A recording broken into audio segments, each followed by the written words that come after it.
All right, we'll welcome on to this Q&A. Again, want to welcome on to this Q&A. Question came up last week, which I didn't get to. It was a good question though. And the question was that someone asked if a person should a person work more than one job? In other words, let's say they don't make ends meet or they're having difficulty, right? Should they work more than one job or not? So someone had heard a class by Yisrael Brog, should be well, that the grandson of Victor Miller, and this is why the question came up. And the person and Rabbi Brog had said that you do what you have to do, but you don't do more than that. Meaning, more than that is a lack of emunah. You're lacking faith and belief in God, because essentially, a person would say, well, if I work more, I'm going to make more money. Okay. Yeah, but if God's going to take care of all your needs anyway, so basically, if you work less, you can make the same amount. So he gave a number of examples. Of people that, work less, let's say, and they still made the same amount of money. Maybe things came from here, came from there, whatever it was. But essentially, they made the same amount. So, but a person will say, I'm not making enough, so I can do something else. I'm going to work more hours. So if a person is really dedicated to Torah, they're going to spend that time, extra time learning, whatever. And God took care of their needs. Right? Doesn't mean you don't do anything. Right? That's not what it means. You got to put your best foot forward. Right? Everyone agrees. Well, the question is, if you put your best foot forward, you do what you need to do. You don't take more. You don't do any more. That's a lack of emunah. Right? So that was the question. The question was, should a person work more than one job? Because if the money's going to come in anyway, and God can make it happen anyway, then you don't need to take on another job. But a person will say, but I only make a certain amount, I need more. Okay. Sure, is Hashem clarify? Salvation of God comes with the blink of an eyelash. Never know. Never know where it'll come from. But according to nature, person will say, just don't make enough. Right? You don't make enough, so what do? So what's the answer? God take care of your needs, one way or another. In other words, you have more time to learn. That's, you work a little bit less. You learn a little bit more. What's going to happen? You get what you need. 100% you get what you need. He told examples. Someone cut off 15 minutes there, 20 minutes there, half an hour there. And there was a case of someone who worked a quarter of the time. Now, not everyone has that ability, per se. You clock in, you clock out, whatever it may be. But essentially, what's the case? You don't lose. Just the opposite, you only gain. Right? You only gain. But people say, oh, but I need more, I need this, I need that, right, etc. So the question is, if I put in more hours, If I put in more hours, I'm going to make more. Now, in theory, that might be true. But guess what? On Rosh Hashanah, there's a divine decree. The decree will be how much you're going to make. So even if a person worked harder, they worked extra, you're only going to get what you're supposed to make anyway. Right? In other words, you could lose out in other ways. Car issues, dental work, many things. It's going to offset what you thought, oh, I'm going to get more, and I'm going to make more to offset. The person makes that calculation throughout the whole year, which most people don't. But let's say you would make a calculation of all the things you needed to do, money-wise, and things that you need to fix. So you see, whatever that is that offsets and takes away from what you were supposed to have, that's really how much you were supposed to make. Right? You subtract it. Medical bills, car bills. It can be normal stuff. It doesn't have to be something like, something breaks down per se. Right? Normal wear and tear. People ask that question also. Oh, if this happened, that happened, does that mean I'm being punished? So it depends. If it's something, a person has an older car, let's say, right? Person has an older car, and something goes, or something that, oh, God's punishing me. Okay, you're getting hit in the pocket, but isn't that normal wear and tear, right? In general, isn't that the normal wear and tear? That's normal wear and tear. Yeah. Now, I would say if a person has something new, something that should work well, and then it malfunctions, or something happens, you say it's a lemon, right? There's all kinds of problems with it. Yeah, that could be a sign. Normal wear and tear does not necessarily mean you're getting punished. It happens, common. You can say, why not? Why not? Whatever. Okay, things happen. But it's common. Right? It's not something, oh, you know what it's going to be? God's punishing me because my 25-year-old wash machine just went. Not punishment. I mean, okay, God's hitting you in the pocket, but it's 25 years old. I'm not going to live forever. Fame, right? It's not going to live forever. Like, what do you expect? What in the world do you expect? Now you tell me something breaks down that's newer. That I could hear. Because that's not supposed to happen. Yeah, everything has its heavenly influence. Right? What we call mazel. Sometimes things are better, sometimes not. Cars, anything you buy is like that. Person buys food processor.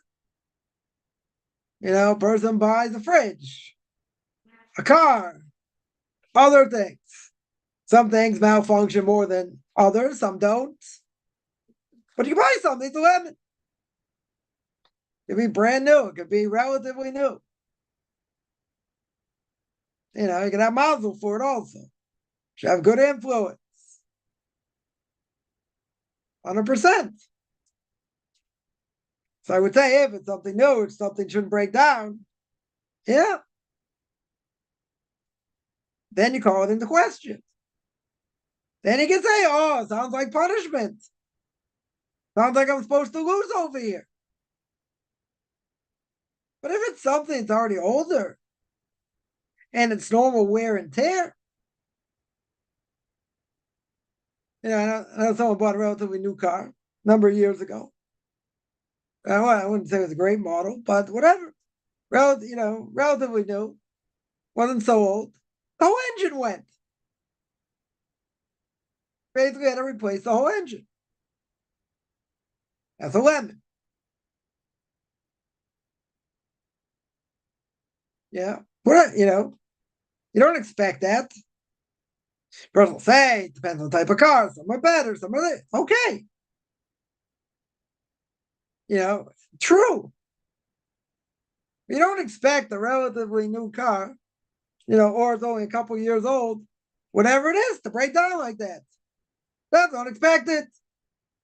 Didn't happen, right? But again, normal wear and tear, that shouldn't be. Yeah, you have to replace parts here, replace parts there. Okay. Right? That's normal wear and tear.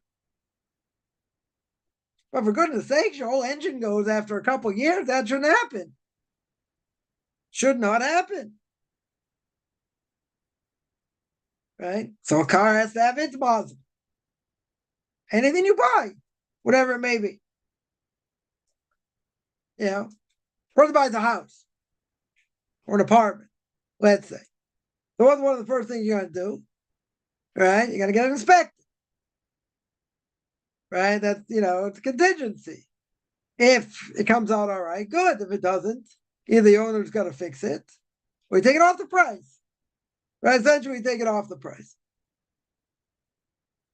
So let's say person had an inspector, proper inspector, checks out the house, no real issues, no real issues. And then things start to happen. Maybe it's a leak.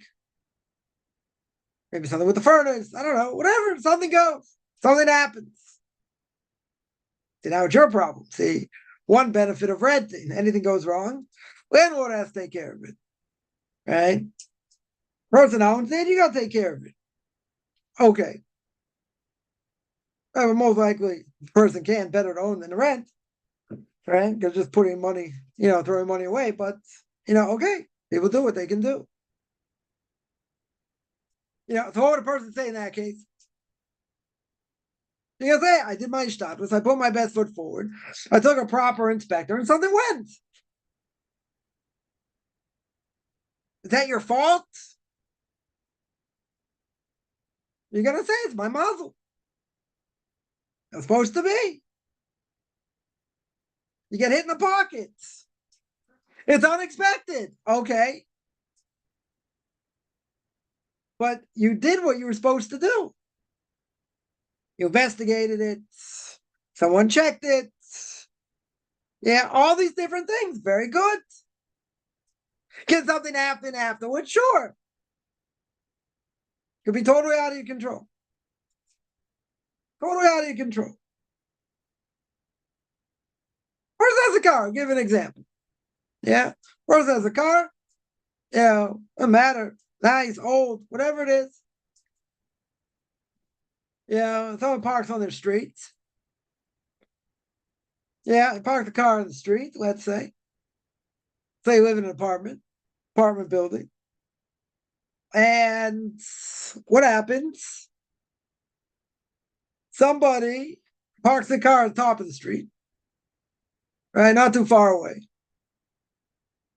They don't put on the parking brake. Forgot to put on the parking brake. Okay. So what happened? The car rolls down, smash right into your car. You didn't do anything. Your car was sitting there minding its own business. Bam! This car comes now because the person was negligent and put on the parking brake. They're liable, nothing to talk about. For everybody, that person's liable. Good? Person's going to say, but I didn't do anything. Right? Or if they have insurance, you get a fix, whatever it is. Okay. Not aggravated. You didn't do anything. Did not do anything. But you're getting hit. That person was negligent. Good. Didn't God use that person as a stick to get to you? Not the person. No, you park on on a hill. You should put on the parking brake. I don't know, something known. If you drive, by driving at night, what's the first thing you're going to do? Put on the lights. Usually. So you can see. I think that would be obvious also. Someone drives down the street and says, hey, it's dark out here. right? Even if they got lights on the street, hey, why is it so dark? Right? So idiot, turn on the lights. So now people have older cars. They'll tell you they're not on or they're going automatically, right? So you don't have that problem. Older cars, you got to turn them on. Oh, isn't it obvious? Should be obvious. But again, so something happens. It's out of your control. You did everything possible. You did 100% everything possible. But guess what? A car has a muzzle. A house has a muzzle. Electronic equipment has muzzle. Again, you can buy a cheap thing. You don't expect very much out of it. Right? A person buys earphones. Right? Like these earphones I have. Yeah. They're cheap. Extremely cheap, because even if you buy expensive ones, they also break. Right? So I mean, okay. So they last however long. But they're cheap. Do I expect they're going to last 6 months? No. Maybe a few months, maybe more. Whatever. But you know that. You know it's not going to last that long because you didn't pay anything for it. We paid very little for it. Okay. But you understand that. But if it's something more, you expect it's going to last longer. You took care of it properly, let's say. Right? You took care of it properly. So why should anything go wrong? Things shouldn't necessarily go wrong. If you have a relatively, your car's not that old, you should not have to replace the engine. You shouldn't have to replace the engine. If you took care of it properly, let's say, make it very easy. You always have to make sure there's enough oil in there, there's enough water in there. Good. Doesn't overheat. The engine should be fine. You tell me going to replace the engine? Drive it that much? It's a limit. So you got to have muzzle. I'm not going to translate it as luck. So some people translate it, but whatever. You have to have proper heavenly influence. If you don't have proper heavenly influence, what's going to happen? Go to pot. Things will break. You won't be protected. A lot of things. So each thing has its thing. Yeah, but you got to see also, again, if it's normal wear and tear, if it's normal, something else going on, right? That's all right. If it's normal wear and tear, you don't have a question.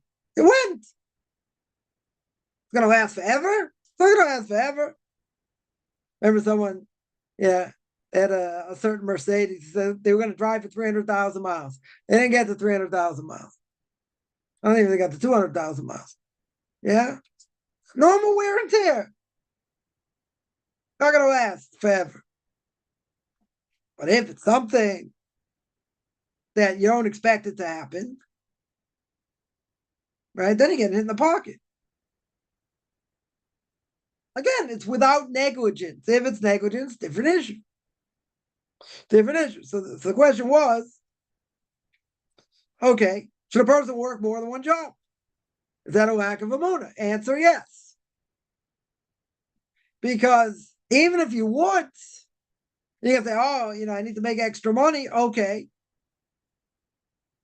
But a person could get hit in other ways, you're going to lose. So therefore, you work what you need to do. And a person could probably work less, if possible, and still make the same amount. So you gave a number of examples of people that did that.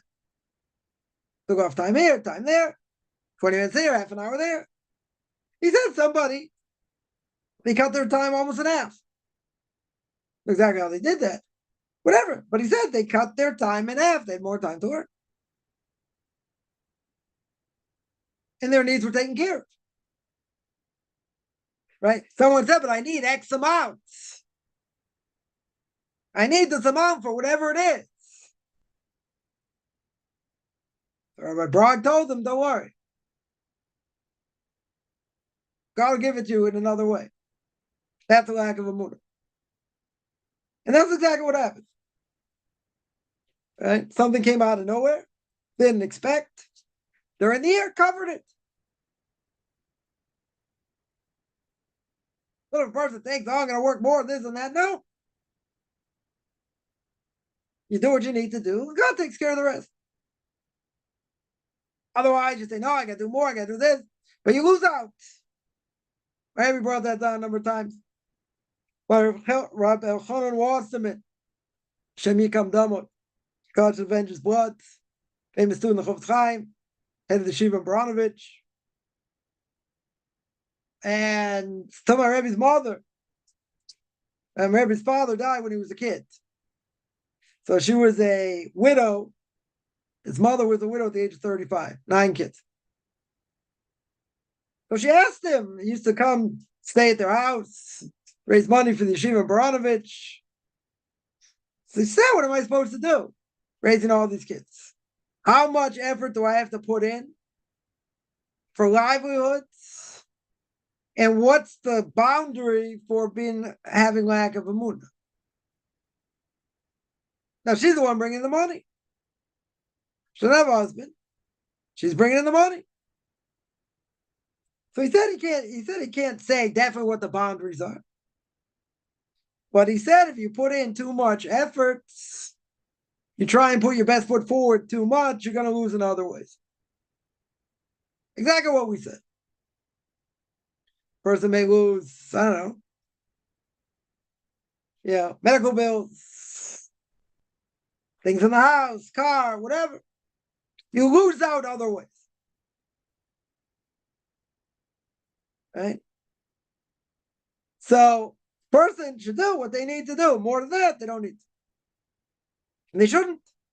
That'd be called the lack of emunah. Somebody asks, is there any possibility that a person who is sick gets healing at the moment when they do a conversion? Oh, I don't know. Good question. Healing can come with the blink of an eyelash. 100% can come with the blink of an eyelash. It's like livelihood, that can come with the blink of an eyelash. So what do I have over here? Person converts. Can that heal them if they were sick? Well, to get a new soul, that's true. That 100% is true. Yeah, they get the soul when they're in the mikvah, or they come out of the mikvah. But that soul doesn't necessarily mean it overcomes the body. Let's say, person had cancer. Let's say. They end up converting. Does that mean if a person converts that cancer is going away? After conversion? Can't say. Right? If God wants it to go away, it'll go away. Right? Does that have to do with conversion or not? I don't know. I don't know if it does. I don't know if that's a factor. If that would be a factor, say, but all your sins are atoned for. True. That is true. 100% true. Yeah. So, just because someone comes out of the mikvah doesn't mean the person gets healed automatically. Someone here mentions, left to live in Jerusalem, price extremely high. Yeah, this was a very expensive place to live, in general. Someone asks, should it be an age range gap between a couple for a shidduch to get married? Depends. Depends how many years you're talking about. Right? Depends what you're talking about. If you're talking within 5 to 10 years, probably not a big deal. Maybe even 10 to 15 years, depending. Probably not as big of a deal. But I would think if it's more than that, it's probably, probably an issue. I'm not saying people don't do it. People get married 30-year difference. Could be a 30-year difference. People could do that. I mean, not forbidden. Definitely not forbidden, but that's the thing, though. Let's say the guy's in his 60s. Let's say he's, I don't know, and his wife is, is 40. Oh, okay. But she's going to realize, when he's 80, he's only going to be 60. Right? He's going to get older quicker, obviously. Again, it doesn't mean it's forbidden. I would say if someone's much older, let's say someone was like pushing 60 and marry someone 20, then I could hear an issue. That I could hear. It's still not forbidden. It's definitely not forbidden. If someone were to say, would you recommend it? I wouldn't necessarily recommend it, but I'm not saying someone can't do it. Doesn't negate it. Doesn't mean it's forbidden, per se. I've heard of cases. 30-year difference, 35-year difference. Not forbidden. I wouldn't say it's forbidden.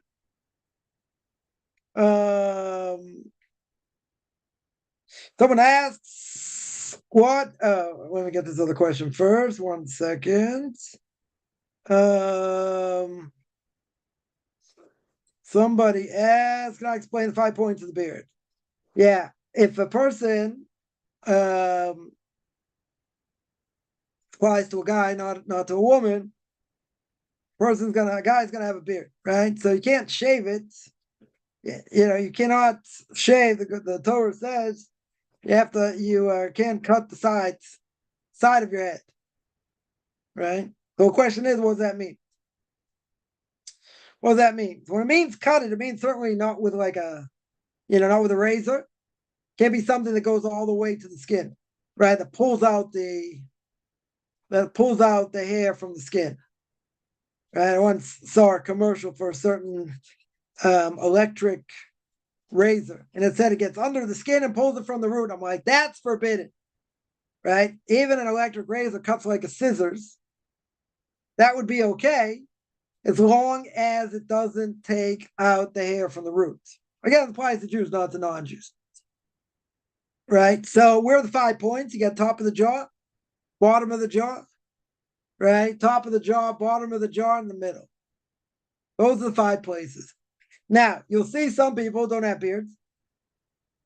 They'll have, let's say, the Elvis, sideburns, so to speak. They'll have sideburns because you cannot, from here a little bit down, you cannot trim them all the way. Right? In other words, can't be clean shaven up there. You have to leave at least a little bit of hair there. So, at least to grab it.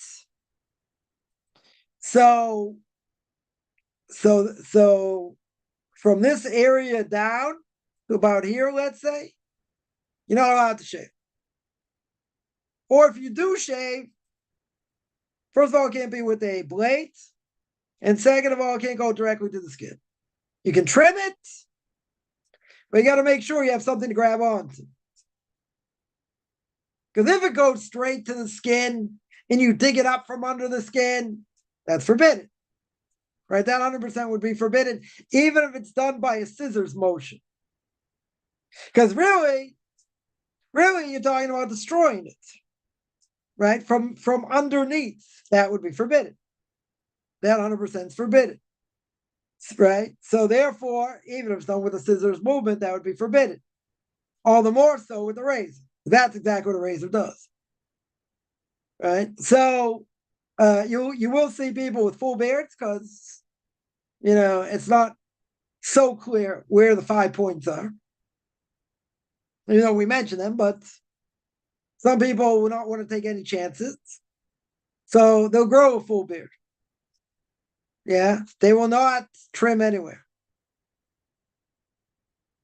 So again, that's by the beard itself. What about underneath here? That you could use a razor. That I don't think is a problem. Right? That I don't think is a problem. Now, there is an idea. That the Torah says about having these side growths. What they call payas or pious, if you're Hasidic, or peot, however you want to pronounce it. Right? People say, well, you don't have them. Right? So what do people do? Mine are right here. Now, if I would grow some of them out, take some time. What do some people do? They grow them out to the point where they wrap them around the ear. They don't trim them.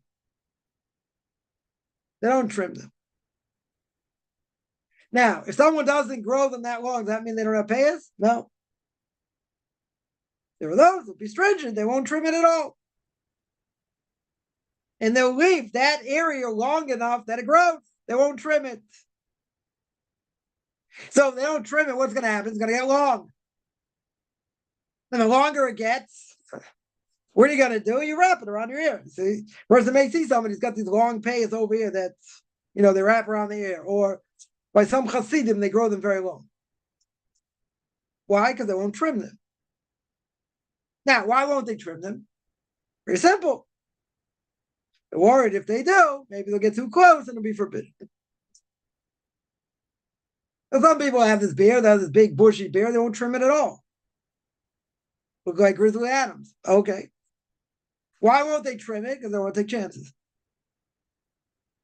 They won't take any chances. So what about people, let's say, that are totally clean shaven? That's a different issue. Totally clean shaven means you don't even have hair up here. That's the problem. That's total prohibition. You can't cut those off. You can't go all the way to the skin. You got to leave some hair there. Yeah, the rest of your face, you could leave. There are people that do, that are more clean shaven. Okay. Because they're not worried if it's further down. Right? Maybe they're not worried if it goes further down, that maybe it's a prohibition or not. But someone's going to ask, what if they can't have a beard for work? So again, you still have to have sideburns, but okay. Or what about, there are times you're not allowed to shave.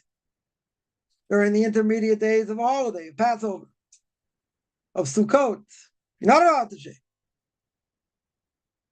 Yeah, so what do? If someone's going to really look unkempt, and for the sake of the job, let's say they have to work on the intermediate days, let's say, so that there are leniencies.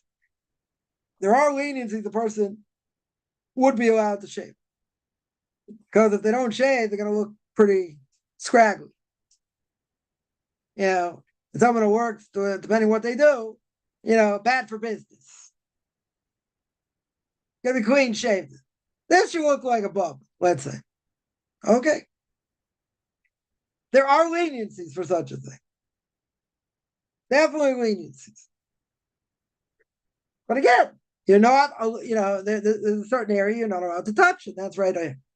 That's right up here by the jawbone, on either side. That you cannot be clean shaven all the way down. Now, if someone says it's all Orthodox Jews that do that, I can't answer for that. Unless it's, God forbid, a cancer patient, and their hair falls off. Okay, it's not their fault. They didn't do it. They didn't shave it. Chemotherapy did it. Okay. Right? It's not your fault.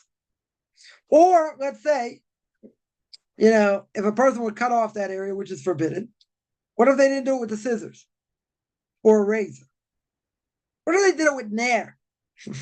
Burns it off. That same thing. So if it destroys, it destroys. Should make any difference. Right? Could be the difference of opinion in that also. But normally we say what's forbidden? A razor. Normally a razor is forbidden because it gets all the way down to the skin. But it comes out that anything similar to a razor, if it does the same thing, that'll be forbidden. That'll be forbidden for a guy for a beard. Somebody asks, what would be the reason a person experiencing suicide thoughts? Yetzirah, Dibuk. Why would a person get mental health issues? They may have mental health issues. They may feel totally overwhelmed by life. Maybe it's not a mental health issue. Yeah. Maybe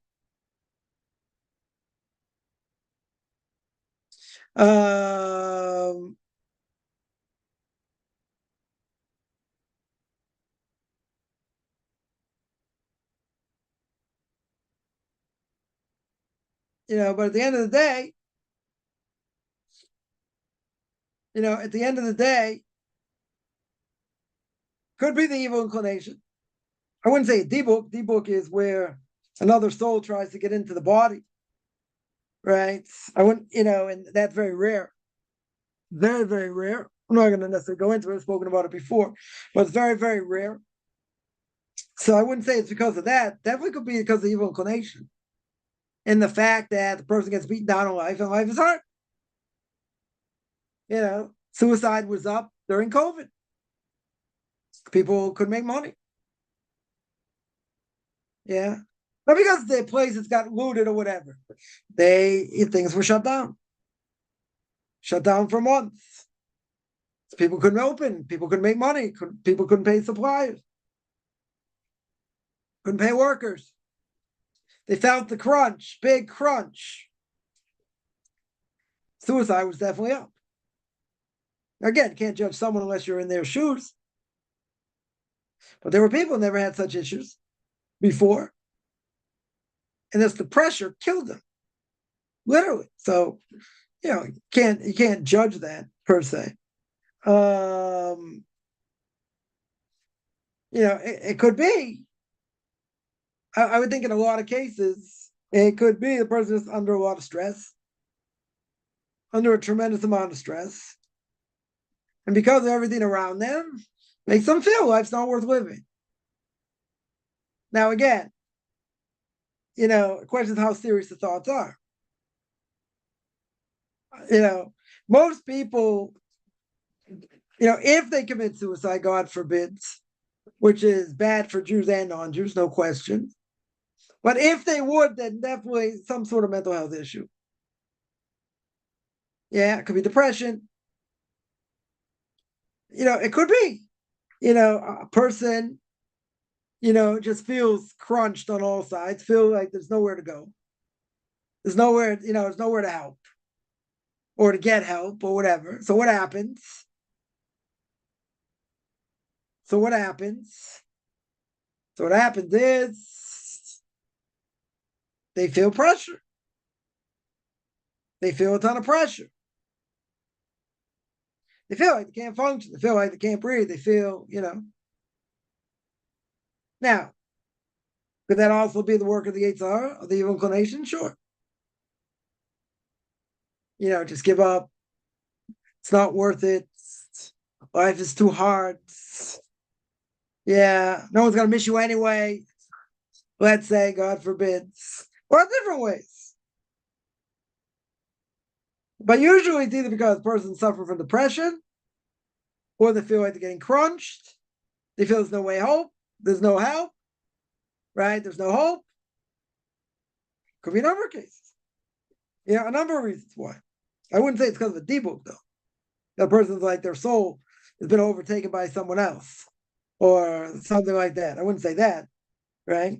But probably a good part of the evil inclination. But again, it's a person can get in a situation of life, even if they did to themselves.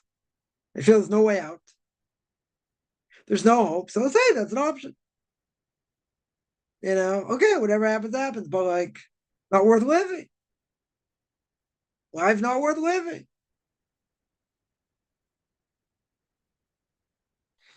So does it have to do with something in a past life? No, not necessarily. I wouldn't say that. It could be, it could be what a person's going through now. Difficulty with what a person's going through now. In their own situation, whatever it is.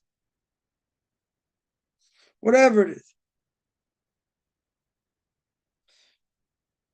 That's always the last resort. A person goes through certain things, they checked into their actions, nothing they did, or this and that. They say, okay, so it must be I've gone through something, in a past life. That's like a last resort, to say, oh, I'm going through this because that. Could be. I'm not going to say not, but, we'll never know. We'll never know. But I would think that, it's because the person's really beaten down in life. That's probably the reason. Let me see. Other Other questions here. 1 second.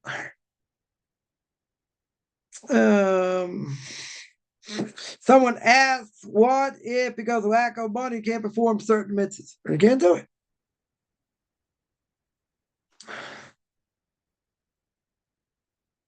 What are you gonna do? A person, let's say, he really should have meat or chicken on Shabbos. And let's say a person doesn't have. They don't have enough money. They don't have chicken on Shabbos. If it's a guy that doesn't have money to purchase a lulav or an ezra, they have to borrow someone else's. That was the case. You can't, if it's because of certain mitzvahs you can't do it. Right? If there's no way to do it, because of financial constraints, and you can't do it.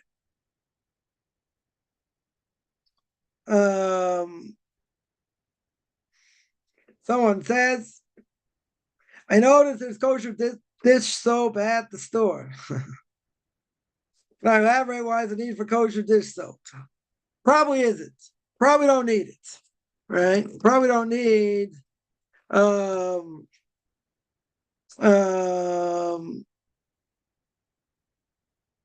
you probably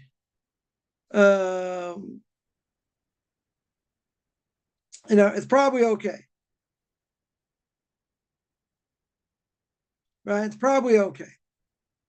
But what will we say? You still want to make sure all the ingredients all the ingredients inside are kosher. Right? Normally we would say they're not edible. Right? Things are not edible. So if they're not edible, not even a dog is going to eat dishwashing soap. So it shouldn't be a problem. Right? So, anything in it's not going to make it non-kosher per se. Right? I mean, I should say anything, but it's inedible. Other rabbinic authorities hold that you should use kosher detergent. Yeah. In other words, just to make sure. Just to make sure. Maybe it's something in it. I don't know. What if you did? Let's say you bought dishwashing soap. There's never been a supervision on it. You washed dishes with it. Right? You wash dishes with it. You wash pots with it. Does that mean the pots now aren't kosher? Right? The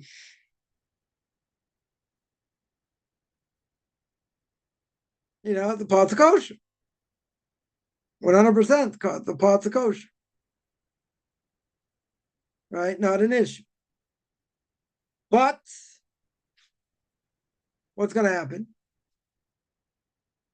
What's going to happen? Maybe there's something in there. I don't know.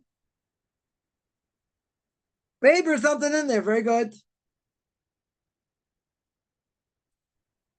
So you're safe if it's kosher. Right? But most rabbinic authorities would say it's not a problem either way. Why is it not a problem? Because you're not going to eat it. But the only issue is that, if it's soap for the body, per se, then the body absorbs it, skin absorbs it.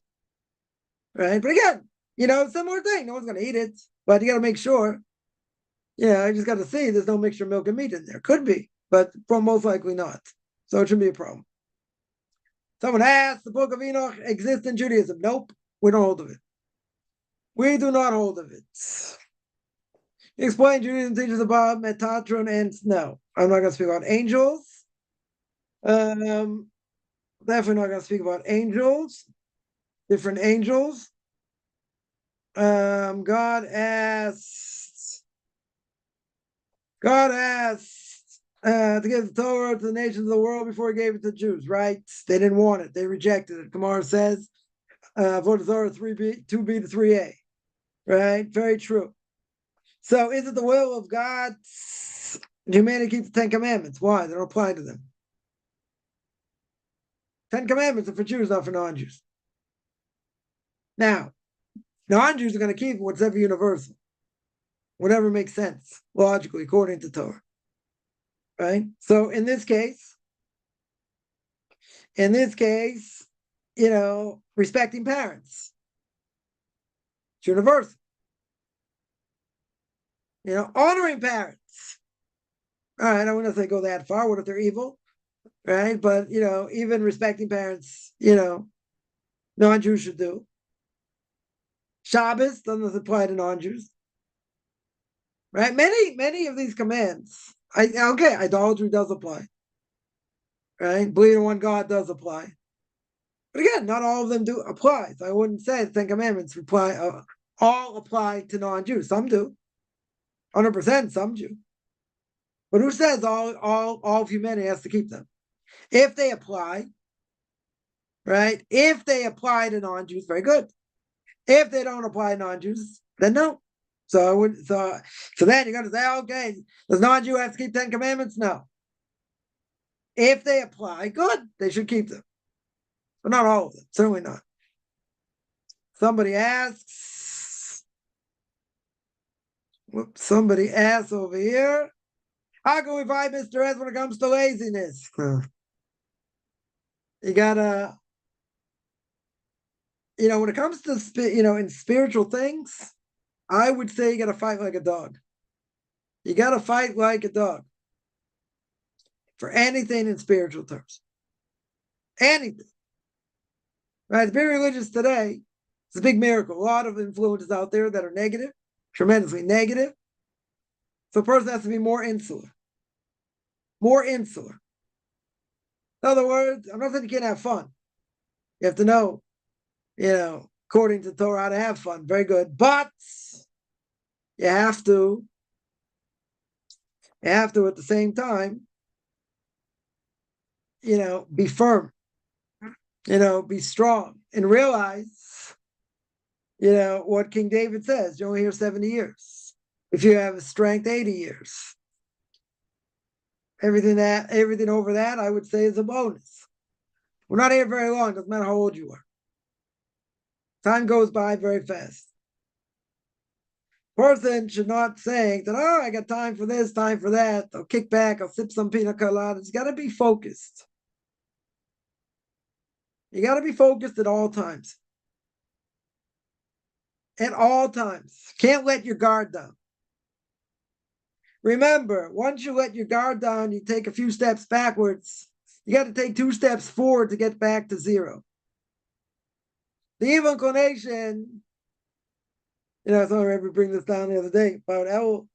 He was saying that, what does the evil inclination want? Evil inclination wants, let me sleep a little bit more. Let me sleep a little bit more. And next thing you know, you get up late, you got to run and you got to go pray. And then you just say the words, you run through it. No. What is the first halacha in the code of Jewish law? Yeah, first halacha is you got to run out, you got to get up like a lion. Yeah, you got to get up like a lion. Start your day. Yeah, it could take someone a while just to, wake up, get the blood going, this, that. But yeah, so what's the big deal? Stay in another few minutes, get up a little bit later, whatever. So the person is not fastidious, you get lazy. That's what the evil inclination wants, you get lazy. So I would say you got to be super, super, super focused all the time. You say it's kind of boring in a certain way. Work and no play makes Jack a dull boy, right? Is that what they say?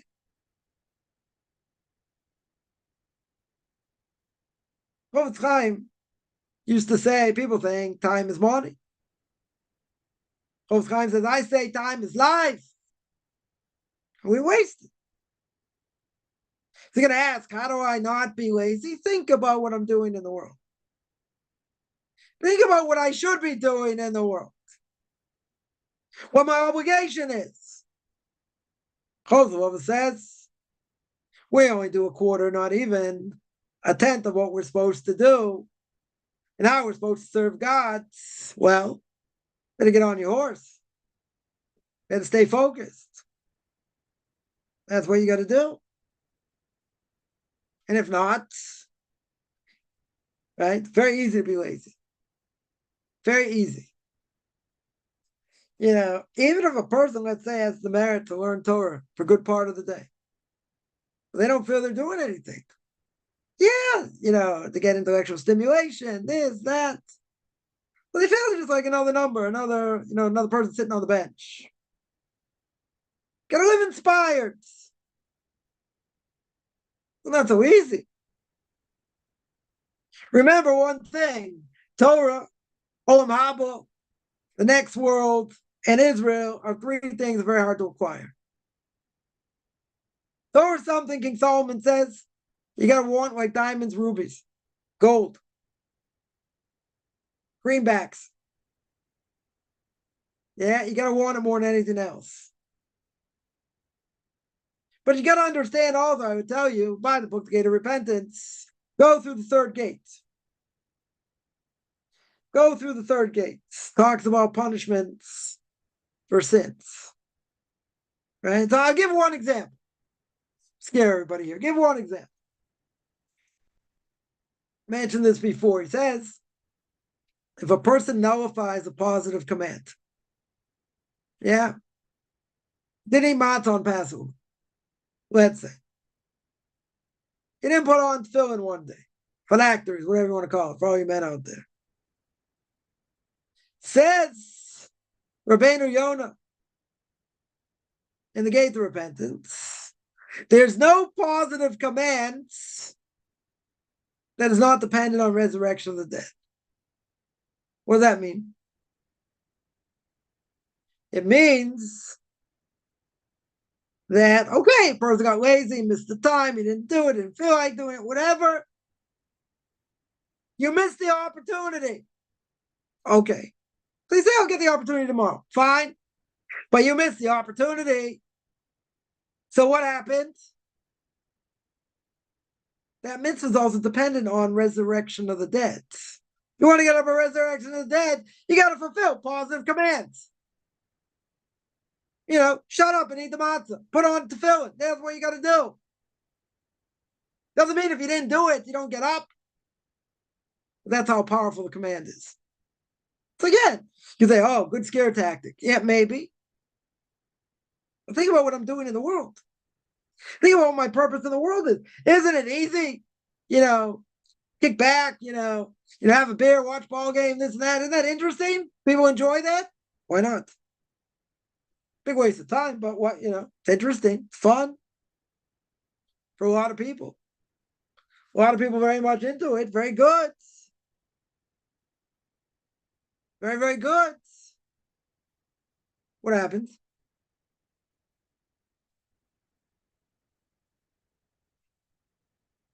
Snowballs. One thing leads to another. Get more lazy. You got to love what you do. You got to live inspired. It's hard. Especially when you get beaten down in life. It's hard. No question. But this is what you got to do. God didn't say it's going to be easy. And a lot of fun stuff is fun. Doesn't mean you should do it. Doesn't mean you should act on it. But I would say like this. Ask yourself the following question. The following question is, when you come, anything you do during the day, ask yourself before you do it, does this help me? I mean, you might have to do it anyway, it doesn't matter, right? But you have a choice to do something. You're not sure. Should I do it? Shouldn't I do it? Ask yourself, is this going to draw me closer to God or not? Because isn't that our purpose in life? Isn't that what we should be doing? Isn't that what we should be thinking? If it's questionable, you wouldn't do it. If you would think you would do it and you get burnt by doing it, you wouldn't do it. Stay away from it like the plague. Let's say, what does the evil inclination do? Nah, don't worry. Not 95%. The people out there have watermelon as a head. Come on, they're not thinking, they're not doing things. They're all having a good time, seem to enjoy themselves. Why don't you just kick back and relax? What's this thing about Torah and fixing myself? It's a lot of hard work. It's even harder when you're by yourself, living in the middle of nowhere. It's hard.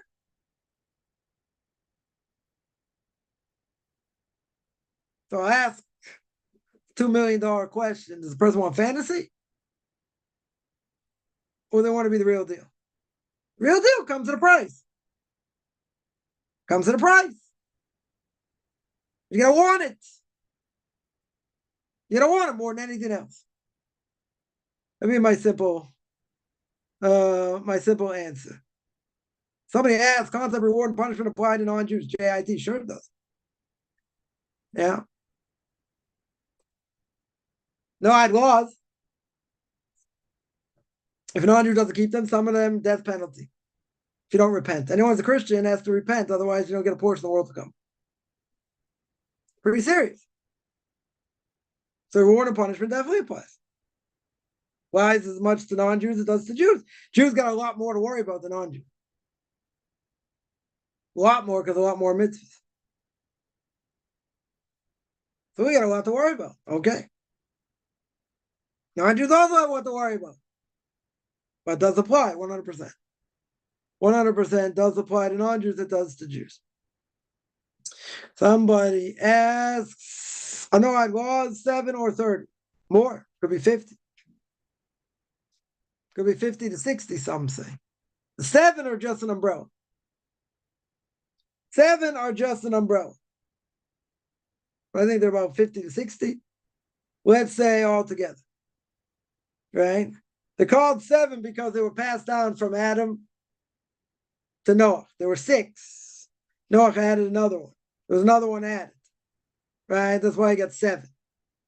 But all of those 7, that's why they call them the 7 Noahide laws. But of those 7, they're derivatives of those 7. That's probably about 50 or 60 altogether. Someone asks, is there eternal punishment for the wicked of Jews and non-Jews? Depends what they do. Some people, yeah. Punishment's going to be forever. Right? For some, for most, not that way. It depends how evil they are. Right? It depends. Right? Most people are not that evil. They're not going to be punished forever.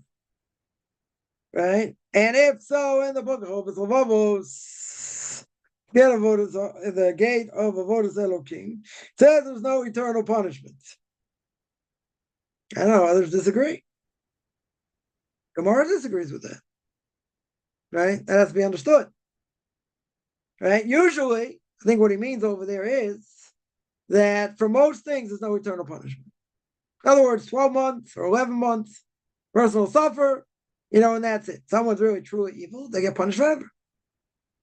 I mean, the Gemara says, Titus, has all his ashes gathered together.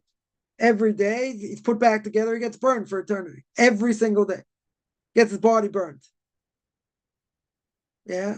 Other people also have eternal punishment. Right? Certainly not everybody. Certainly not everybody.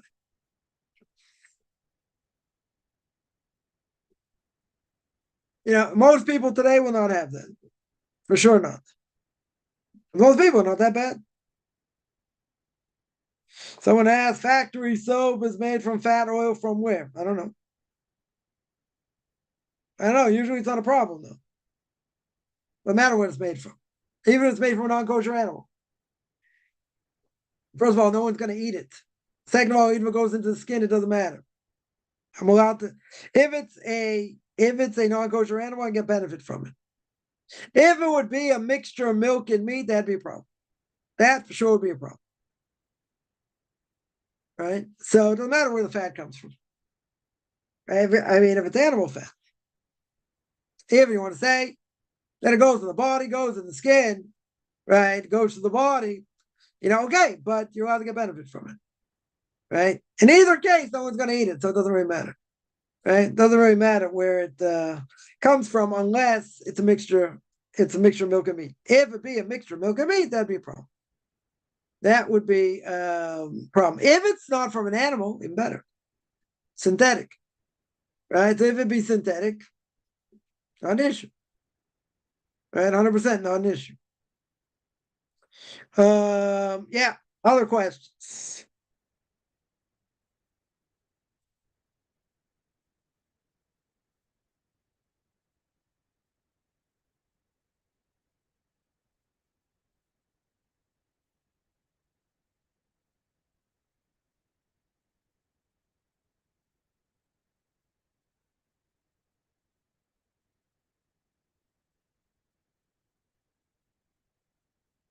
All right, question coming in. Let's see.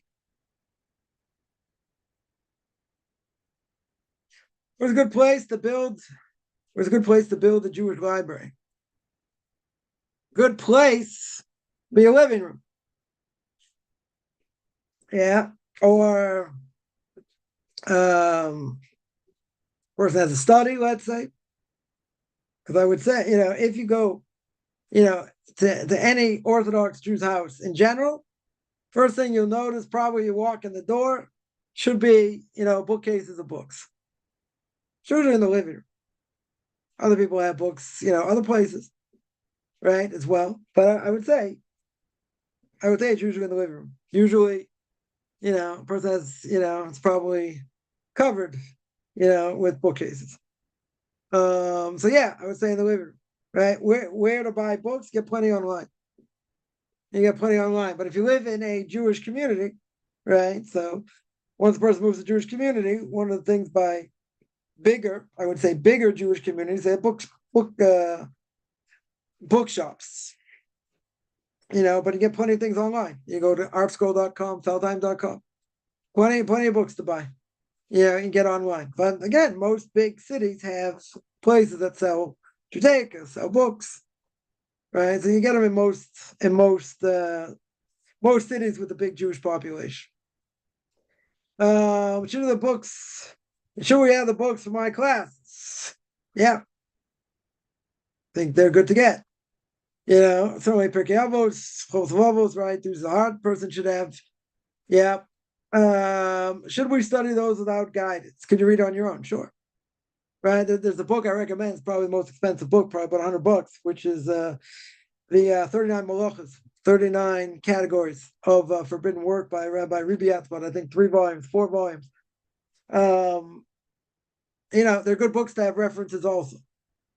There are plenty of things people can learn on, certainly on their own, and they should learn on their own. But obviously, a person learns on their own, they're gonna have questions. But yeah, a person has to learn on their own also, for sure.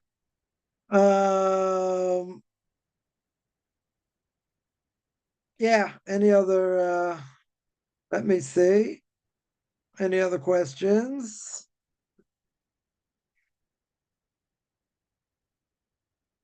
Someone has to wash your dairy dishes with meat fat. Yeah, that'd be a problem. That'd be a problem, especially if you wash in hot water. If you wash in hot water, then you would have an issue. You for sure have an issue if it's hot. Right, the water is hot. If it was cold, probably less of an issue. If it's warm, probably less of an issue. If you washed dairy dishes and meat fat and the water was hot, then you'd have an issue. Someone says, no, I'd lost 7 or 30. I told you it's probably 50 to 60. 70 or 7 or just an umbrella. They're more than 30 though. They're between 50 and 60. Yeah. Any other questions?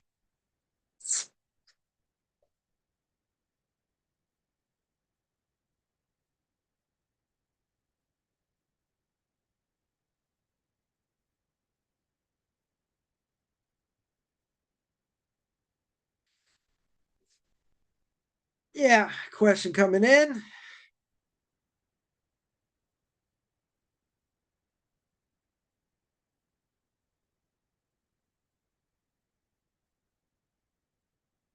Does have a group of writings? Yes, he does. He has on the Parsha. He has on the Torah portion of the week in English. Just came out with that recently. Most of what he has is in Hebrew. He has a few things in English that are definitely worthwhile. But most things are in Hebrew.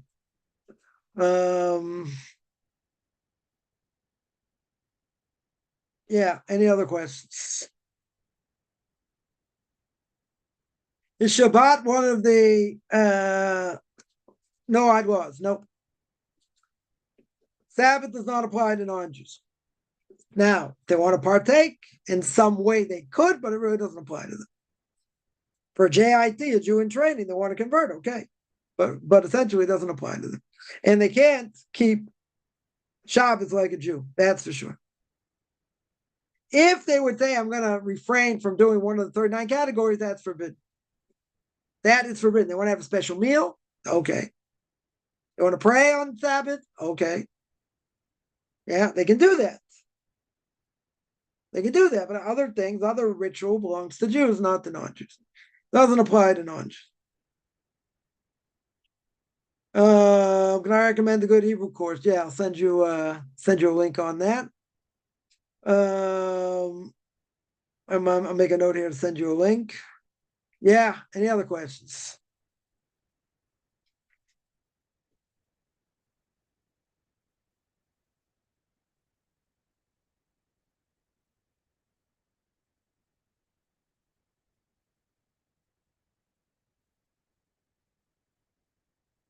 All right, I'm going to stop here. I do this every Tuesday and Thursday, 10 o'clock Eastern Time, 5 o'clock Israel time. Anyone has any questions, find me on Facebook at Michael Chaim Kaufman, Beyond Orthodox Conversion Judaism, orthodoxconversion.com, Beyond Orthodox Conversion Judaism on YouTube. There I got videos on Q&As, Ethics of Our Fathers, Book of Leviticus. You want to send me an email, rabbichaimkaufman@gmail.com, RBBI, CHAIMCOFFMAN @gmail.com. Wish everyone a good